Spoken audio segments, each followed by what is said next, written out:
Hello, all Cancer, Sun, Moon, Rising, and Venus signs. We are here having a look at your summer of 2024, July and August. We're going to see what energies are activating for you guys in your quest for love and romance. Yes, folks, this is a singles reading for you. So if you're single, ready to mingle, looking for love, or maybe even wondering what is blocking you, that's what we're going to be having a look at today. So in this energy, it's really important to know that we do have an energy of Saturn going retrograde in the sign of Pisces. And we sometimes do look at a retrograde like as a bad thing, but Saturn can really help us to turn something into reality or to take a practical approach. Pisces can represent our spiritual side, our spiritual aspects, but it can also represent our creativity, our heart, right? Water sign energy connected with your heart, your emotions. But Pisces is known as kind of a dreamer energy. So this can be where, Saturn can help you take a step back and assess or reassess, right? Retrograde, reassess where you are in your goal and your quest for love. And, what do you really want? How do you turn that vision, that goal, that dream, something you've imagining, how are you turning it into reality? So Saturn can actually help you in that regard and help you look at the big picture, right? And of course, Saturn is kind of known as long-term as well. So some of you, if you're looking, especially if you're looking for like a long-term connection, right? This is where you can work with the energy of Saturn. We have Mercury in the sign of Leo as of the 25th of July. Mercury in Leo is fun. Okay, it is, even though we do have a Mercury retrograde coming up August 4th, all right, first we're going to take advantage of that Mercury in Leo. Very sociable, very chatty, really great window of opportunity to get out and meet new people, go out and have fun, right? Leo, if anything, likes to have fun. So this can be really positive for you. It can be an uptick in, in making those connections. And of course, getting yourself outside, right? So maybe if you're looking for some sort of, like the organic connection that we make when we meet people and talk to people face to face rather than online. And that leads us into the Mercury retrograde. Mercury is in shadow period as of the middle of July up to the end of July, and then goes retrograde August 4th. And this can actually really be where, Mercury retrograde is notorious for messing around with our communication, with our thoughts, right? But also very notorious for creating technology snafus. So this can be that big sign from the universe that maybe meeting someone online might not necessarily be the way for you, right? This is where you can meet someone by going to a barbecue or a tailgate party, something that embodies that Leo energy of living life to its fullest. So, this can be a really great kick in the pants for you, right? To get off of the computer or off of the phone and go talk to people, right? New moon in Leo, great one for setting intentions, August 4th. Oddly enough, the same day that Mercury goes retrograde, right? So retrograde, reassess, reevaluate, reconsider, revive. Okay, sometimes, yes, a retrograde can bring things back to you, but it can be where you get a second chance at something. Just make sure you're setting intentions for love, that you're talking positively. Okay, focus on the things you want, not the things that you don't want.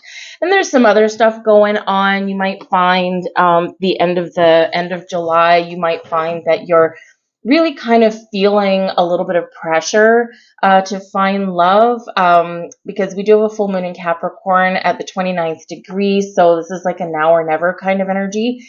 But this can also be where we cleanse and purge and we're ready to move forward. But it is also a blue moon because it's the second full moon in Capricorn in a month.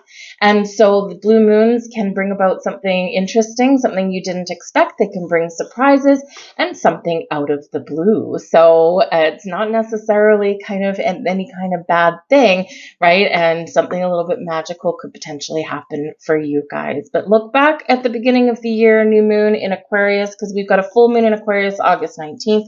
So something that you have set intentions for earlier in the year, you may be having a look and seeing how far you've progressed, and you could potentially have something come true. We've got the Death card coming out here for you as part of your overall energy. Now, this is Scorpio energy, so you could potentially be dealing with a Scorpio person, or perhaps you're cleansing and purging from a previous Scorpio person or someone that had Scorpio in their chart. But the Death card is really all about a new version of you, shedding the old and embracing the new. And this is a really helpful energy to help you transform, make change, and evolve. Right? And how do we do that? We've got to let certain things go. So if you've been experiencing any blocks or delays, or if there's been past hurts and things that you've been holding on to, the Death card is here to give you that energetic boost, right? To help you on your journey to free yourself so that you can start something new, right? And we always need to be ready for new love, right? And so does your person as well, right? We're going to pull some soulmate manifestation cards here also towards the end of your reading. So, so you and your person can be really preparing to make that really good spark. We have Charity card here as well, and this shows your heart is open and ready for love. Okay, you're also attracting people towards you that are ready for love as well. It's not that they haven't been hurt, or not that you haven't been hurt or had some challenging experiences with love previously, but this is showing that it's safe to love, it's safe to open your heart, it's safe to welcome someone new. The Charity card can also be somebody who is very loving, very giving, right? And so, you're kind of attracting someone that's very much matching you and your vibe, right? So this can be an awesome energy. Charity can also represent a helping hand. So someone could be potentially helping you on your quest to find love. We've got the Strength card here as well. Out of this particular deck, the Strength card is number 11. So 11s quite often do represent new or improved situations, circumstances, new beginnings. But the Strength card is that Leo energy, right? So ruled by the sun, we're bringing in some Leo energy, helping to give you the courage, the strength that you need to empower yourself, to release anything holding you back, doubts, fears, whatever it happens to be, and embrace a new way forward or get out of your comfort zone. The Strength card can really be here to give you an energetic boost to bring you courage, right? And what do we need when we're opening our heart, Charity card, and making ourselves vulnerable? Courage, right? So whatever your situation is, make bold moves in your quest for love. And so Leo season that we've got coming up here, Leo season starts the 22nd, I want to say, of July. Right? So you might be preparing a little bit in the early parts of July, and then you're ready to jump right in as we welcome in Leo season, right? So this can be a really fun time for you. And even if all you do in that season of Leo season in the summer, even if all you do is have fun, it changes your vibe, right? You emit a beautiful, positive glow about you when you get out and have some fun. Right? Release expectations and step in the flow, because this can really help you to be a little bit more open. And this is where we can really attract something in. We have the Hanged Man here for you. So yes, you could potentially be experiencing a little bit of a slower energy with that. Okay. Patience may be required, or being open can very much help you out here as well. When we get the Hangman energy, we're releasing, cleansing, purging, letting things go. We're also stepping into the flow of things. We're willing to see the potential of things. We're willing to look at the big picture. We see things differently. We're more open to communicate and share different points of views, right? All of that kind of stuff. So the Hangman, people don't always like to see it because it's not action oriented, right? At least not on the outside, but on the inside, there's a lot going on. This can be where you get that clarity that you may be looking for. This can be where you really get that vision, like, yep, okay, I'm going to release expectations of, maybe certain physical characteristics or age characteristics or what someone does for a living. And I'm just going to be open to love and see what happens to flow my way, right? So when we do that and we look at the possibilities and we don't pigeonhole ourselves into something, right, we ultimately create more possibilities for welcoming people in. We've got the Queen of Wands here as well for you. And the Queen of Wands can certainly be your energy. It is very independent energy. Okay, but you could also be attracting someone over to you that is very single. very single. They've maybe been taking their time, Hanged Man. They may be someone that enjoys life. They have a zest for life. They're confident. They're maybe a very creative person. But ultimately they are very much in charge, very independent, and very confident in themselves. Fiery energy, yes, it is. So this can be, someone who is really exciting to be around. There could be a lot of chemistry with this person, but fun as well. Now, the Queen of Wands, yes, it can be your energy, right? You're gaining confidence, you're gaining traction, you're going out, you're having fun, you're having a sense of adventure, right? You're enjoying life, but ultimately the Queen energy is open and receptive. So this can be you getting creative on your path for love, or getting yourself out of your comfort zone, but ultimately getting yourself in an open and receptive state, right? But it's Queens are successful though.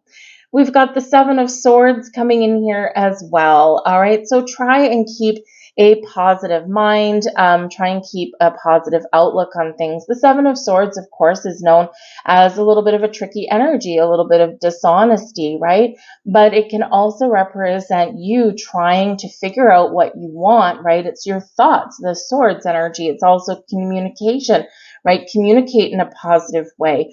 Collect your thoughts, right? What do I want out of love, right? And the Seven of Swords can be where we're really trying to focus on the things that we want to take with us, and not the things that we want to leave behind, leave them on the table. And, it's really beautiful imagery the way they've done it on this particular card, because we've got eggs, what looks like in a basket, right? And we've got all these beautiful flowers, and she's holding at least one egg there, a couple of eggs, right?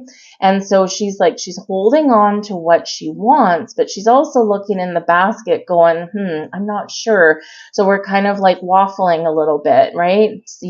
And it can represent you having one foot out the door for finding love, and then, kind of recoiling a little bit, right? So, and we all do that sometimes when we need to trust. And the Seven of Swords says we need to be willing to trust again, right?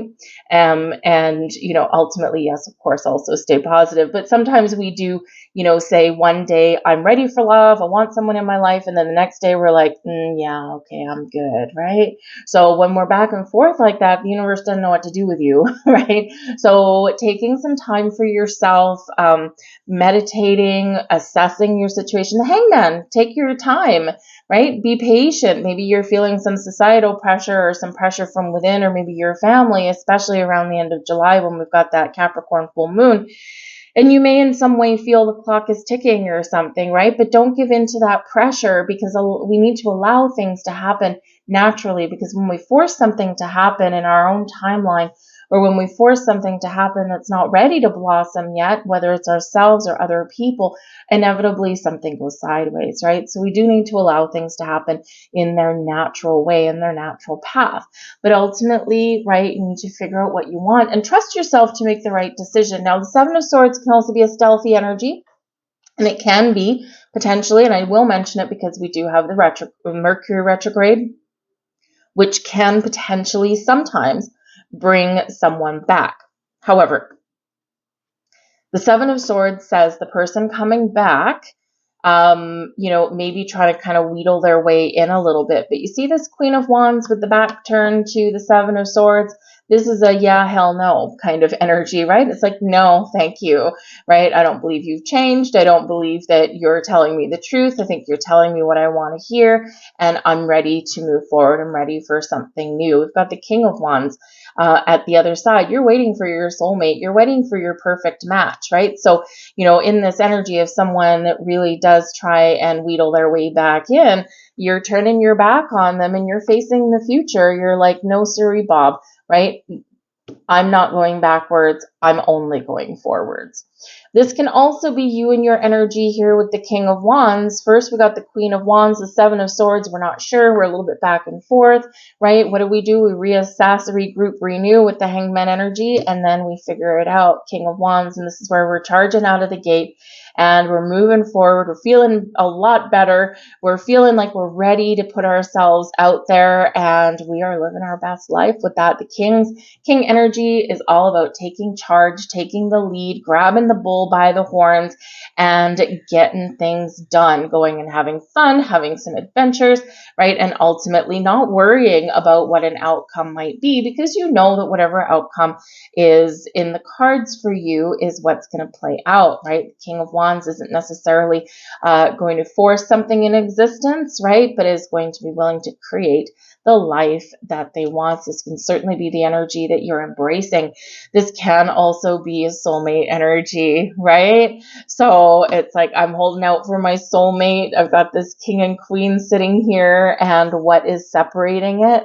Uncertainty, or maybe some healing vibes are coming in there, because remember, we do have the Hanged Man, right? So in order for you to really connect with your soulmate, and especially if you've already met somebody, or if there's someone coming new imminently, you might need to learn how to trust. And maybe both of you can, get together and you teach each other how to trust again, right? So that can be really quite magical and very interesting, because soulmates, of course, are here to teach us something a lot of times, right?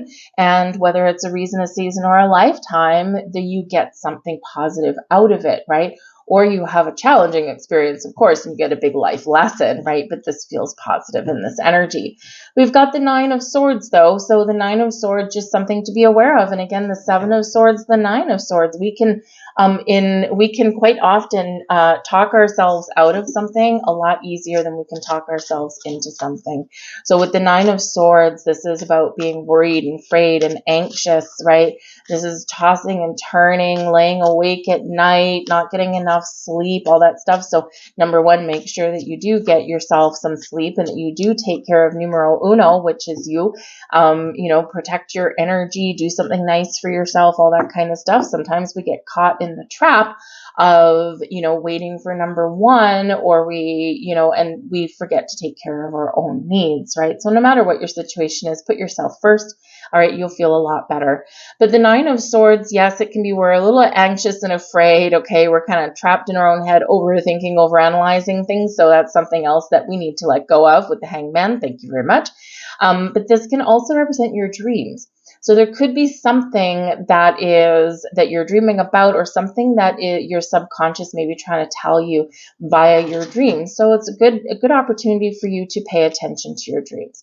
So we're going to get some soulmate manifestation cards here. We're going to look at the imagery on them, see if there's some connections there, and we're also going to get some messages. So we've got network here for you first, with an open door, second open door of learning.